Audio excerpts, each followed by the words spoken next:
Halo semuanya, kembali lagi dengan saya Dylan dan saya. Oke, untuk video kali ini saya di sini akan bahas tentang starter King itu susah nyala. Jadi ada 4 penyebab. Yang sering itu ada 2 di bagian starternya, saklarnya, kemudian di bagian arangnya.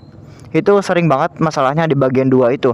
Tapi masalah yang 2 lagi yang di bagian ini relaynya, kemudian di bagian aki itu jarang sekali. Tapi nanti akan saya bahas juga.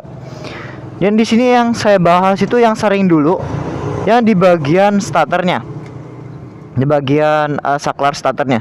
Jadi masalah yang saya temuin, yang sedang saya alami itu di bagian saklarnya. Ini saya ganti saklar punya Vega ZR yang bisa kita hidupkan dan matikan lampu utamanya. Nah ini. Jadi lampu senjanya juga saya buat mati dan hidupin. Jadi ini saya beli itu dengan harga sekitar 25 sampai 35 kalau nggak salah. Saya agak lupa harganya berapa. Untuk starternya itu udah bermasalah. Jadi kemungkinan nanti akan saya perbaiki sendiri. Jadi ciri-cirinya sebelum bermasalah waktu pas kemarin itu, ketika saya tekan itu agak susah. Jadi harus ditekan banget baru dia bisa hidup.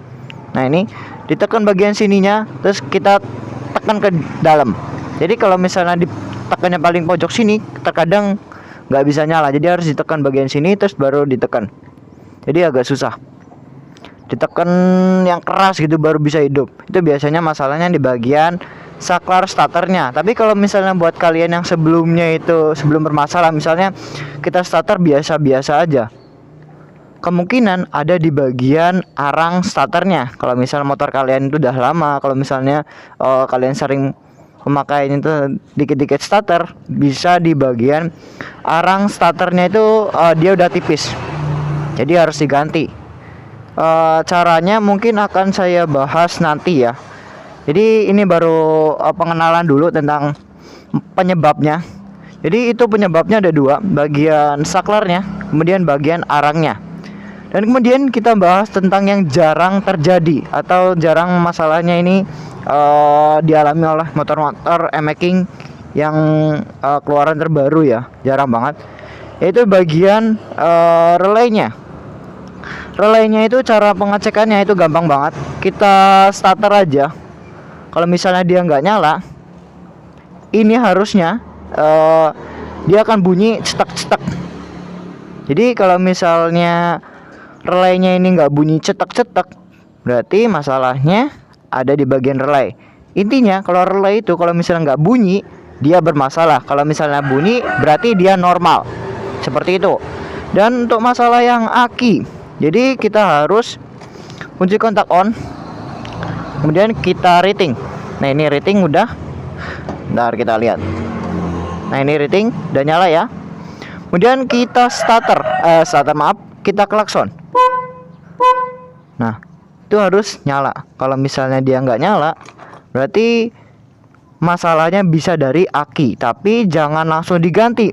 Kita coba cek dulu tegangannya berapa. Kalau misalnya masih 12 volt atau 11 volt, kita coba cas aja. Karena kalau misalnya aki kering itu, kalau misalnya dicas itu nggak seberapa ngaruh, jadi harus ganti baru. Biasanya kayak gitu. Tapi kita coba akalin yang lebih murah aja, karena kalau misalnya ganti baru itu sekitar 200 ribuan. Jadi sayang banget. Mending kita akalin dulu, siapa tahu bisa berfungsi kembali. Jadi seperti itu 4 penyebab yang sering dialami untuk motor King atau motor-motor lainnya juga. Kalau misalnya 2 ini kayaknya nggak usah dibahas lagi karena udah kita bahas tadi. Dan yang kemudian kita bahas itu di bagian starternya dulu. Jadi ini kita harus bongkar dan kemudian langsung kita perbaiki bagian dalemannya. Bermasalahnya seperti apa? Kemungkinan di bagian starternya seperti itu. Kalau misalnya masalahnya itu di bagian brusnya atau di bagian arang starternya, kemungkinan itu dia sudah tipis. Jadi kita harus menggantinya. Kalau misalnya untuk mengganti arang starter itu sekitar 15.000 untuk arangnya doang, tapi belum sama pemasangannya. Kalau misalnya kalian pengen memasang sendiri, kita harus melepas bagian sebelah kanannya ini, bodi bagian depan, kemudian bagian belakang, lebih enak juga seperti itu. Terus kemudian kita harus melepas baut 2 ini dengan ini. Kayaknya 8 ini.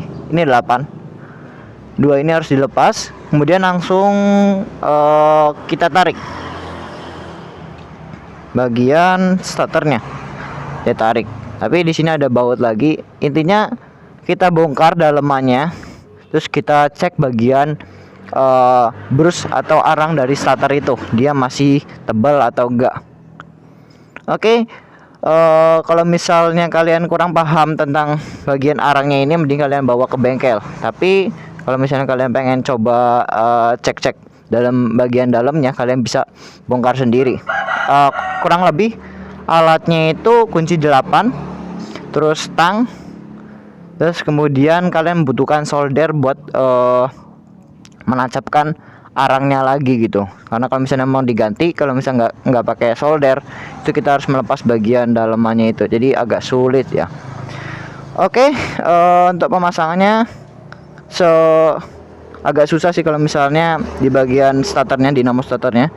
Ya kalau misalnya kalian masih pemula, mending kalian bawa ke bengkel. Kalau misalnya kalian pengen coba sendiri, silakan coba-coba. Kalian lihat YouTube cara pemasangan arang starter. Jadi kurang lebihnya seperti itu aja untuk pembahasan di motor making 4 penyebab motor ini atau starternya itu susah nyala. Jadi yang masalah yang pertama di bagian saklarnya itu susah agak nyala. Jadi saya pindah ke sini, dia bisa nyala. Terus masalah kedua bagian arangnya itu harus kita cek juga kalau misalnya dia susah atau nggak bisa nyala sama sekali gitu. Terus kemudian bagian relaynya itu relaynya jarang banget dan akinya juga jarang banget. Oke, kurang lebihnya seperti itu. Kalau misalnya kalian ada bertanya, silahkan komen aja. Oke, sampai jumpa di video berikutnya.